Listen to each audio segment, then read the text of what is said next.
Es gibt die Erzählungen, die kommen immer wieder. Als Kind von seinen Eltern. Und ich bin zwar kein Bub mehr, aber ich habe Eltern und es gibt die Sachen, die hört man immer wieder.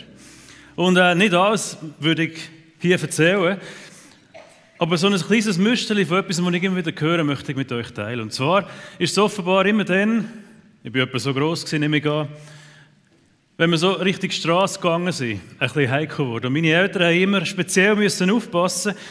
Sie haben mir schon erklärt, dass die Lastwagen, die da mit 50 der Herztonnen kommen, gefährlich sind. Mit allen Regeln von Kunst gehe ich davon aus. Aber irgendwie habe ich gleich das Gefühl gehabt, dass ich stärker bin als so ein Lastwagen. Ja, also, das kann doch mir nichts machen. Ich bin heute schleuer. Ich habe gelernt, aber nicht aus Erfahrung in diesem Zusammenhang. Und ich bin meinen Eltern dankbar. Angst wäre in so einem Moment ganz eine gute Sache. Meine Eltern haben sie für mich gehabt und haben darum geschaut. Und ich bin froh, haben sie das gemacht. Ein Hoch auf die Angst.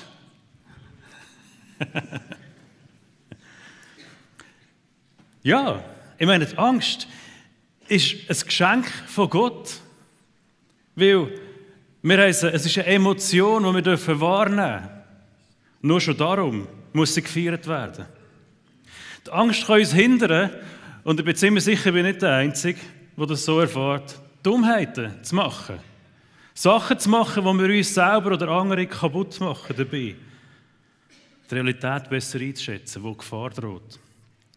Angst ist aber viel mehr als einfach so ein Sicherheitsding, oder? Angst ist eine starke Kraft. Und sie kann Menschen antreiben, Sachen zu machen, die wichtig und gut sind. Ich meine, warum lernst du für eine Prüfung? Also ich lehre, weil ich Angst, dass er nicht zu bestehen. Oder warum bereitest du dich auf ein gutes Gespräch, auf ein schwieriges Gespräch speziell gut vor? Weil das auch irgendwo mitschwingt. Angst hat es auch geschafft, grosse Sachen aufzubauen. Burgen und Schlösser. Grosse Mauern. Angst kann etwas machen, bewegen. Schlüssel und Sicherheitssystem sind sicher nicht mit Zutrauen und Zuversicht entstanden. Du bist mit dem Velo gekommen, die Helm, der Gurt, das Airbag vom Auto oder die Checkliste, die der Pilot zum Glück durchgeht, bevor das Flugzeug anlässt. Angst macht auch Wahnsinnsumsatz. Mit Angst kann man Geld verdienen. Und ganz ehrlich, jetzt kommen wir so langsam, aber sicher in das Gebiet, wo ich nicht sicher bin, ob Angst immer einfach nur cool ist. Vielleicht ein halb hoch auf die Angst. Ein teilweise. Weil, wenn sie den übernimmt und wenn sie dann mächtig wird, dann kann sie wie ein Gefängnis werden. Wo sie uns retten auf der einen Seite, kann sie uns gefangen nehmen und einsperren. Angst ist beides. Und es ist wichtig, wenn wir heute über Angst reden, dass wir uns aufmachen, mit der Angst umzugehen. Weil sie kann zerstörerisch sein, sie kann aber auch extrem hilfreich und dienlich sein. Dabei muss man schon sagen, und darum habe ich bewusst von dieser Seite angefangen, Angst leidet ein bisschen unter dem Ruf. Oder ich meine, es geht ja das Gerücht um, dass nur schwache Menschen Angst haben. Und man sich schon noch recht stark fühlt, damit sich Angst kenne ich nicht, ich weiß gar nicht, warum ich heute Morgen da bin. Das geht mir irgendwie gar nicht an. Das hebt sich irgendwie hartnäckig. Angst ist etwas für Schwache und für Leute, die irgendwie nicht zu Gang kommen. Hey, vielleicht bist du gar nicht so angstfrei, wie du es gerne hättest. Angst kann man auf die Seite schieben. Das heisst nicht, dass sie nachher später nicht wieder kommt, aber man kann das ein bisschen verdrängen. Aber da wäre sie eigentlich gleich. Angst, können wir sagen, steckt hinter jedem Ecke. Hinter jeder Entscheidung ist möglicherweise Angst. Hinter Handlungen, hinter Reaktionen könnte Angst stecken. Es ist das Gefühl, das so aus dem Bauch, so beschreibe ich es, aus dem Bauch rauskommt und überall irgendwo bis in die Fingerspitze geht und es so ein bisschen einengend wird, das Herz fährt ein bisschen mehr verschlagen als normal. Man merkt es, der Schweiß an den Hängen, der kalte Schweiß. Man fühlt sich eingegangen, vielleicht manchmal allein gelassen und so ein bisschen hilflos. Angst macht sich breit Wenn uns etwas gegenübersteht, manchmal plötzlich und manchmal schleichend, wo wir keine Lösung haben dafür. Eine Herausforderung, wo wir merken, oh, mit den gängigen Strategien kommt man da nicht zu Gang. Natürlich gibt es verschiedene Arten von Angst und verschiedene Facetten und Intensität. Es ist nicht immer gerade extrem schlimm. Es ist nicht immer gerade Panik. Also wenn wir heute von Angst reden, reden wir nicht von Panik. Vielleicht irgendein. Aber es fängt auch schon an bei diesem mulmigen Gefühl, wo man merkt, irgendwie, man schnauft ein bisschen mehr, man merkt, irgendetwas ist nicht. Das kann ja auch schon Anzeichen sein. Auslösen tut es Stress, es bewegt etwas und man merkt es sogar körperlich. Wenn wir der Angst gegenüber blind sind, dann steuert sie uns ohne, dass wir es merken. Wenn wir sie verleugnen, sind wir auch nicht frei. Und wer weiß, du hast es schon gesagt, ob sie nicht später viel stärker zum Vorschein kommt. Darum wollen wir uns heute beschäftigen mit diesen 3 Schlagworten: schauen, hören, laufen. Und wir gesagt haben, das ist so ein schöner Pfad, wo man nachgehen kann, um die Emotionen, letzte Woche Wut und Ärger, ich kann es gerne nachhören, wer es nicht gehört hat, heute Angst, um die Emotionen zu entdecken und nicht nur sagen, die ist gut oder schlecht, mach damit das oder dieses, das ist viel zu einfach. Wir wollen sie entdecken und auch ein bisschen probieren, zusammen zu entschlüsseln und natürlich, was die Bibel dazu sagt, uns fragen. Also ich lade dich ein, in dich hinein zu schauen, mit einem grossen Auge. Und dich zu fragen, wo bekommst du es mit der Angst zu tun? Und eben, ein bisschen weg von dem Panik und gerade davor rennen, sondern das feine Gefühl vielleicht wahrnehmen. Wo verengt sich deine Welt? Wo kommst du in Stress, wie so eine Angst sich in dir breit macht? Jesus hatte so einen Moment gehabt. Ich würde behaupten, er hat mehrere so Momente gehabt, aber einer ist sicher sehr prominent. Er war mit seinen Jüngern unterwegs, hat dann alle ausser 3 stehen, ist mit diesen 3 Richtung Gethsemane gegangen, zum beten, hat dann die 3 auch stehen und ist dann allein weiter beten. Und es steht über ihn, er war sehr traurig und schreckliche Angst quälte ihn. Angst hat ihn gequält. Es ist die Geschichte in Gethsemane, bevor er nachher vom Judas verraten ist worden und dann der Spiessrutenlauf, bis er schlussendlich gestorben ist am Kreuz, angefangen hat. Jesus ist in dieser dunklen Stunde, wo er Todesangst hatte, zu Gott gegangen. Wenn Jesus Angst hat, dann darfst du auch Angst haben. Und Jesus würde ich nicht als der Inbegriff von einem schwachen Menschen, der halt ein bisschen ängstlich ist, sehen. Jesus hat Angst gehabt. Die Angst vor dem Tod ist, ja, vielleicht ist das so ein bisschen die grösste Angst, oder? So ein bisschen irgendwie so ultimativ, Tod. Ja, wahrscheinlich. Es fängt aber viel früher an. Angst macht sich viel früher breit. Es ist viel feiner. Hey, wir haben vorher gesungen zusammen, nachher haben wir nochmal Worship-Zeit, jetzt möchtest du vielleicht die Hände aufheben, weil du möchtest Gott so anbeten. Wie schnell passiert es, dass du rechts und links schaust? Natürlich nur im Seitenblick, schauen wir ja nicht richtig. Und du merkst, vielleicht habe ich die Hände gleich nicht auf. Das ist eigentlich das Beispiel aus der T-Church, oder? Ich meine, aus der T-Church-Zeit. Das ist hier kein Problem, wir schauen nicht rechts und links. Hey, so ganz feine Gefühle, soll ich nicht, wie kommt es an, wie sehen die Leute? Es fängt vielleicht dort an. Vielleicht hast du in Bitcoin investiert vor einem Zeitchen. Du musst verdauen und den Verlust wegstecken und hoffst oder hast Angst, dass das Geld nicht mehr zurückkommt. Hey, aber was? Was wäre wenn, oder? Angst. Was, wenn deine Kinder auf die schiefe Bahn geraten, was auch immer die möchte sein? Was, wenn du oder eine geliebte Person von dir plötzlich einen Unfall hat? Oder eine Diagnose? Angst macht sich breit. Job? Wenn du den verlierst. Angst vor Veränderung kann extrem stark sein oder auch extrem fein. Angst vor Verlust generell, vor Versagen, vor Einsamkeit. Es gibt so viel, das ist nicht eine abschliessende Liste. Angst versteckt sich manchmal schon hinter einem höflichen Nein, danke. Oder einem keine Lust. Oder hinter einem Wutanfall. In Bezug auf letzte Woche. Angst kann sich aufbauen. Angst ist manchmal rational, gut nachvollziehbar, manchmal sehr persönlich und manchmal auch einfach eingebildet. Aber wegen dem ist sie gleich da.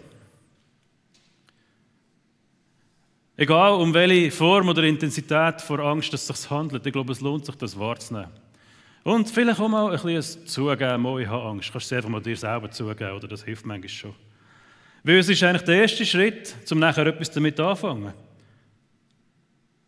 Wenn wir uns unsere Ängste wahrgenommen haben, und ich lasse dich die Frage selber stellen, dann können wir sie nachher anschauen oder anhören, uns unsere Ohren auftun und hören, was möchte uns die Angst sagen. Und wir sind beim zweiten Schritt.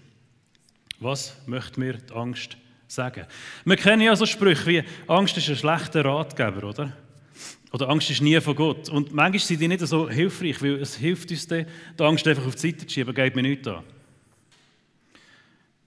Aber es wäre vielleicht gleich spannend, den Rat, wenn wir in diesem Sprichwort bleiben, doch gleich mal einfach anzuhören. Ich muss ihn ja nicht befolgen. Mal hören, was die Angst mir für einen Rat möchte mitgeben, könnte durchaus spannend sein. Gehen wir zu Jesus zurück.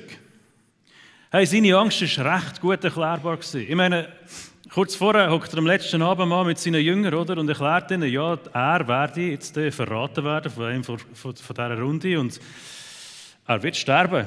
Also Jesus hat gewusst, auf was er sich ein wird lassen in der nächsten Zeit. Und die Angst hat sich breit gemacht, aus guten Gründen.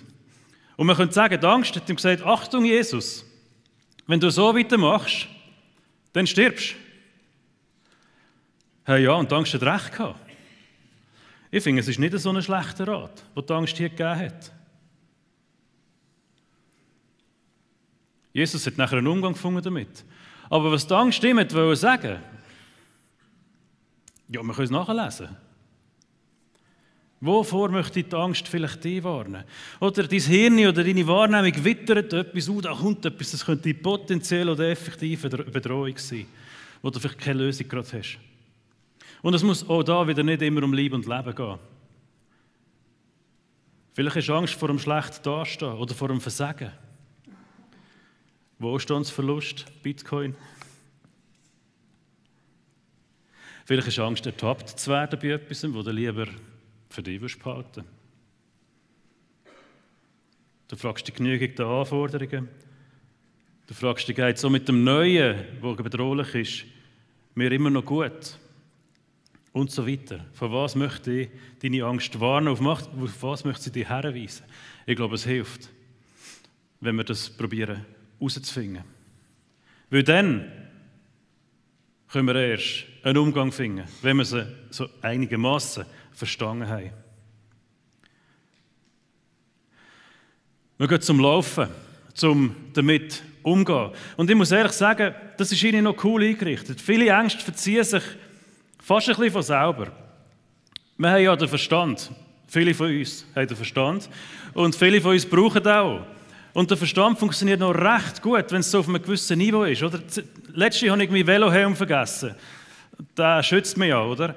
Und erst Mitte auf dem Weg von daheim zur GVC habe ich gemerkt, oh, der Velohelm ist weg. Sofort ist, oh, gefährlich, oh, Achtung, aufpassen. Und der King sagst du immer, oder? Und dann irgendwie ist das schnell vorbeigegangen und plötzlich hat mein Hirn eingeschaltet, der Verstand und so weiter. Und hat er gefunden, ja, so schlimm ist es vielleicht gar nicht, wegen einiges, oder? Und ich habe mich entschieden, doch pünktlich zur Sitzung zu fahren, obwohl ich heute kein Velohelm habe, eher Annahme, dass das Risiko doch eigentlich noch recht klein und überschaubar ist. Es ist auch nichts passiert, ich lege den Velohelm jetzt wieder an. Der Verstand regelt das. Da kann man zu einem anderen Schluss kommen. Du musst das gar nicht so machen, aber ich habe für mich die Angst in den Griff bekommen. Ganz schnell, das waren vielleicht 2-3 Sekunden gewesen, oder? So funktioniert es. Hunderte Mal am Tag wahrscheinlich. Der gesunde Menschenverstand. Etwas Grossartiges. Es geht natürlich auch in die andere Richtung. Wenn es jetzt der Helm von meinen Kindern wäre, der Skihelm, und ich schicke sie die Skischuhe, dann hätte ich vielleicht anders entschieden. Dann hätte ich vielleicht etwas organisiert, weil Ski, Kind und kein Helm, das ist einfach, da blinkt es ein bisschen mehr, oder? Je nach Szenario hat die Angst ein bisschen mehr Recht oder ein bisschen weniger und der Verstand klärt das. Oft.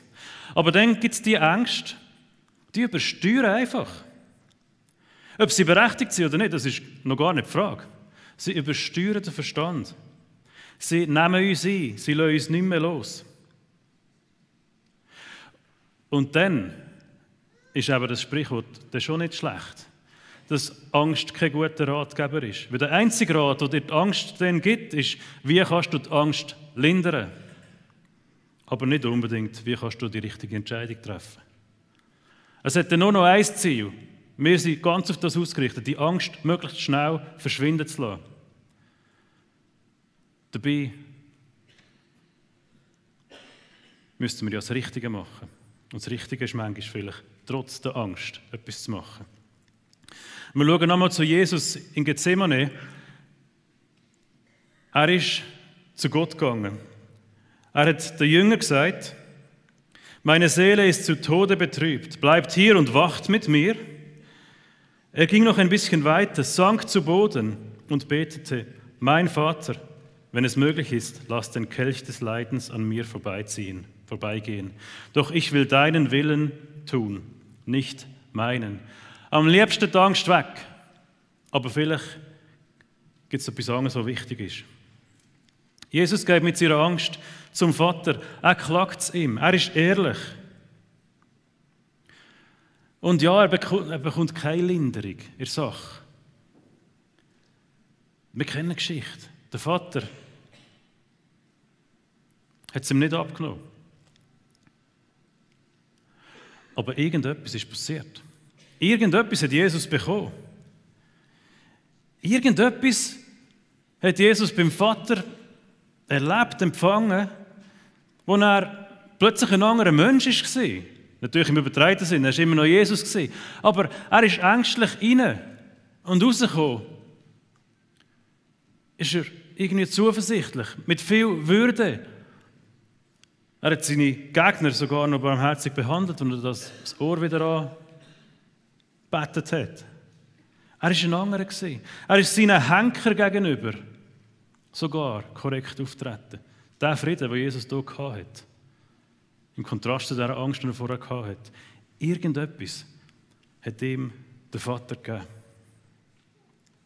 Dabei muss man dort noch ein bisschen ausweiten. Oder? Jesus hat auf den Tod gewartet, das hat er gewusst. Aber Jesus, und wenn wir die Geschichte ein bisschen lesen, was nachher passiert, nachdem wo er gefangen wird, Jesus hat nicht nur vor dem Tod Angst haben. Bis er endlich seine Augen zumachen konnte, kann man schon fast sagen, am Kreuz, hat er alles erlebt, was dir und mir jemals könnte Angst machen könnte. Demütigung vor versammelter Menge, öffentlich, Schmerzen, Einsamkeit. Seine Freunde haben einfach verleugnet. Da kenne ich nicht, sorry, wer ist das? Seine engsten Freunde, die hier noch mit ihm am Beten waren oder wenigstens dabei waren. Scham, am Kreuz hängen. Ja, das ist öffentlich. Es gibt doch nichts Schlimmeres. Und dann noch hören, wie die Menschen sich über dich lustig machen. Gewalt, Verlust, Versagen. Jesus hat die ganze Bandbreite von dem, was uns jemals Angst machen könnte, erlebt. Und dann ist er zum Vater und hat etwas bekommen, wo offenbar all die Ängste mit einem Schlag geschlagen hat. Und die grosse Frage ist, was ist es, wovor die Angst selber Angst hat? Was ist es, was die Angst flüchten lässt? Was ist es, was Jesus mit dem Ausblick, den er hatte, in den grössten nur vorstellbaren Ängsten Frieden geschenkt hat? Man sieht die Verwandlung von Jesus in diesem Bibeltext. Seine Angst, sein Zittern, seine Traurigkeit, dann der Moment bei Gott und dann, wie er verwandelt ist und weitergeht.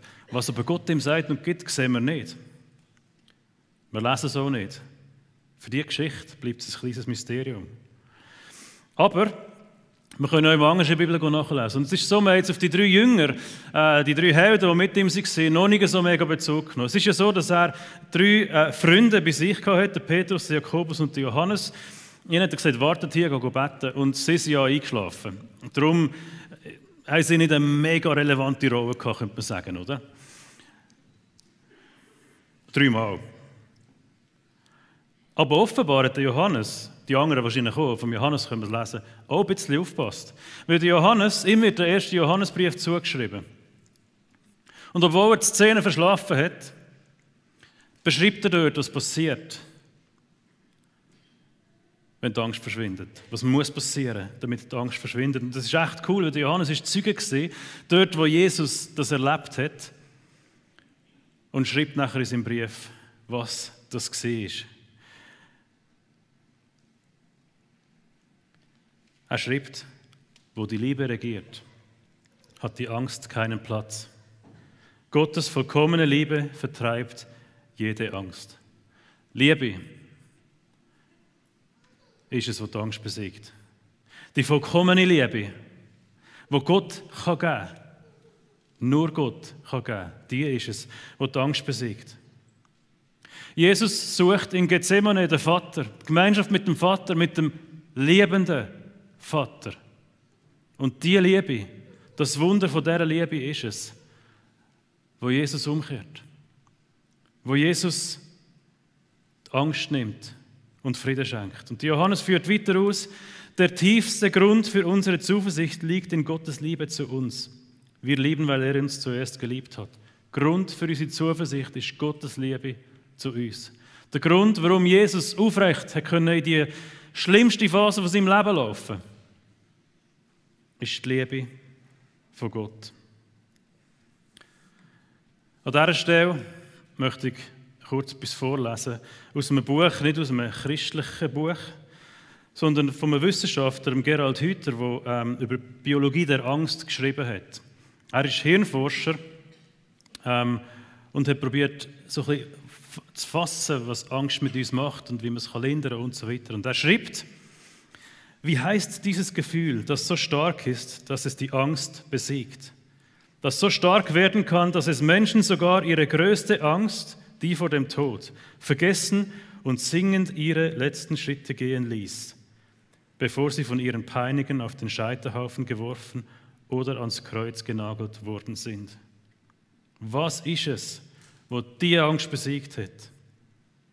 Es ist das gleiche Gefühl, das einen Menschen dazu bringt, in einen reißenden Fluss zu springen, um ein Kind zu retten, in ein brennendes Haus zu laufen, um seine Frau herauszuholen, in den Krieg zu ziehen, um das Vaterland gegen einen vermeintlichen Feind zu schützen.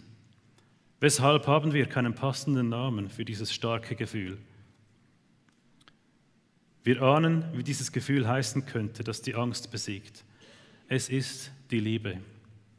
Er ist kein Theologe. Er hat das erforscht und kommt zum gleichen Schluss, dass es die Liebe ist, die uns das gibt, was wir brauchen, um die Angst zu besiegen. Er stellt nachher fest, dass es gar nicht so einfach ist und dass es vielleicht nur ganz wenige Menschen gibt, die einem jeweils das Gefühl geben können. Vielleicht die ganz nahen Liebe, wie wir so sagen, oder? Meine Familie. Und für ihn bleibt es ein bisschen ein Mysterium, wer das die Liebe geben kann. Gleichzeitig stellt er aber auch fest, und ich finde, das ist auch noch spannend, dass es uns Menschen manchmal schon reicht, jemanden mit uns zu haben, wo wir wissen, die Person hat uns gern und die Person muss gar nicht unbedingt da sein. Und er sagt sogar noch weiter, ja, manchmal reicht sogar ein Haustier, das uns so beruhigt. Oder der Kind, viele kennen es, ein Plüschtier. Natürlich, es kommt ein bisschen auf die Art von Angst drauf an. Aber die Liebe, das Miteinander, das Gemeinsam, die Beziehung, die ist es, was die Angst in die Flucht treibt. Und wie viel mehr, und wir kommen wieder zu Gott. Wenn ein Plüschtier ein Kind beruhigen kann, die Angst kann nehmen, wie viel mehr kann ein lebendiger Gott, der dich über alles liebt, mit dieser Liebe, die nur er lieben kann, deine Angst in die Flucht jagen. Es funktioniert im Kleinen mit ganz rational erklärbaren Sachen. Aber Angst ist manchmal einfach auch viel mehr. Und wie viel mehr kann der Gott, wo Jesus in seiner Situation den Frieden geschenkt hat, dir den Frieden schenken.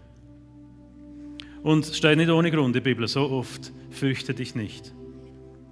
Fürchte dich nicht, ich stehe dir bei, sagt Gott zu Israel. Hab keine Angst, ich bin dein Gott, ich mache dich stark, ich helfe dir. Ich schütze dich mit meiner siegreichen Hand. Fürchte dich nicht ist nicht eine billige Floskel. Hab keine Angst. Ja, das ist so schnell gesagt. Aber wenn es Gott sagt, dann steckt seine Liebe dahinter. Oder Jesus, der sagt in seiner Abschiedsrede, im Johannes Evangelium 14, ich lasse euch ein Geschenk zurück, meinen Frieden. Und der Friede, den ich schenke, ist nicht wie der Friede, den die Welt gibt. Deshalb sorgt euch nicht und habt keine Angst. Jesus kann das sagen, weil er weiß, was uns die Angst kann nehmen. Gott sagt zum Volk Israel, Jesus da seinen Jünger und der Heilige Geist sagt es heute zu dir, hab keine Angst, ich bin mit dir. Meine Liebe, Gottes Liebe, wird deine Angst vertreiben.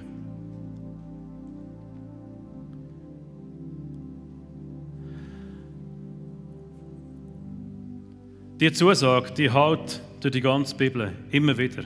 Hunderte Mal kommt die Zusage, hab keine Angst. Angst ist offenbar ein Thema und das darf so sein. Bei Gott kommt Zuversicht rein.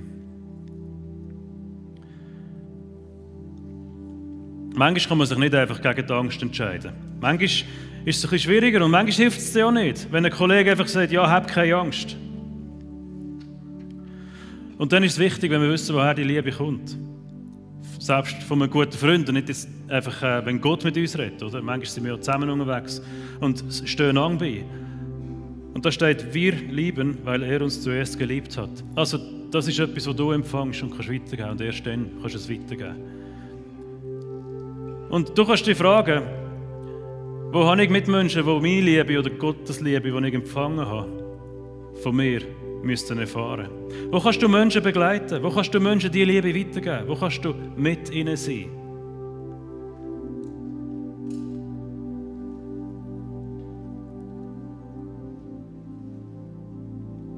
Das dürfen wir. Für das möchte Gott uns brauchen. Es ist die Liebe, die du geschenkt bekommst. Und diese Liebe führt uns am Schluss immer zu Gott. Und darum möchte ich dir, wenn du mit deinen Ängsten im täglichen Leben manchmal mehr, manchmal weniger unterwegs bist, zurufen, bei Gott ist die Angst am richtigen Ort. Ob sie Recht hat oder nicht, ob sie rational erklärbar ist oder irgendein Hirngespinst ist, das kommt überhaupt nicht darauf an. Bei Gott gibt es Liebe. Bei ihm sein und verweilen. Ihm dein Herz ausschütten, von ihm Liebe empfangen. Hab keine Angst, ich bin mit dir. Das Hören von unserem Gott, das ist das, was unsere Liebe in Zuversicht verwandelt. Wir werden jetzt gerade in eine Worship-Zeit hineingehen und wir starten mit einem Lied, und wir es nicht so im Repertoire drin haben bei uns, aber wir gefunden haben, das passt mega gut. Und wir singen das als ein Gebet. Die Band wird es vortragen, ihr dürft sitzen bleiben, dürft entspannen, ihr dürft auch mitsingen, selbstverständlich. Aber es soll euch mitnehmen in die Fragen hinein. Her zu Gott führen, als ein Kind von Gott. Und die Aussage vom Lied ist, wir wollen nicht länger Gefangene vor Angst sein, weil wir sind Kind von Gott. Das ist die Antwort. No longer slaves. Die meisten kennen es. Nachher gehen wir direkt über in die Worship-Zeit und ihr seid eingeladen, das Abendmahl zu nehmen, um Gemeinschaft mit Gott so zu erleben. Ihr dürft zum Gebetsteam gehen, die beten liebend gerne für euch für Themen, die wir jetzt behandelt haben oder anderes Zeug, kommt überhaupt nicht davon, zusammen mit ihnen von Gott kommen. Online darfst du dich melden über die Nummer, die eingeblendet ist, da. Zusammen beten, zusammen von Gott kommen, weil bei ihm ist erfahrbar, ist empfangbar, was wir brauchen. Ich lade dich ein, dir Gott zu öffnen, ihm herzulegen, was du hast, und von ihm zu empfangen. Schauen, hören und laufen. Auf dass die Angst uns dient und nicht mehr der Angst. Jesus, ich danke dir für diese krasse Geschichte. Und wir dürfen lesen von dir. Du bist vorangegangen. Und ich segne uns, dass wir die gleiche Liebe dürfen erfahren, die du erfahren hast dort in Gethsemane. Dass wir das Gleiche dürfen erfahren, was du gebraucht hast, um deinen Ängsten entgegenzustehen. Und ich segne dir auch, wenn du es vielleicht schon x-mal probiert hast. Wenn du sagst, es geht nicht so einfach,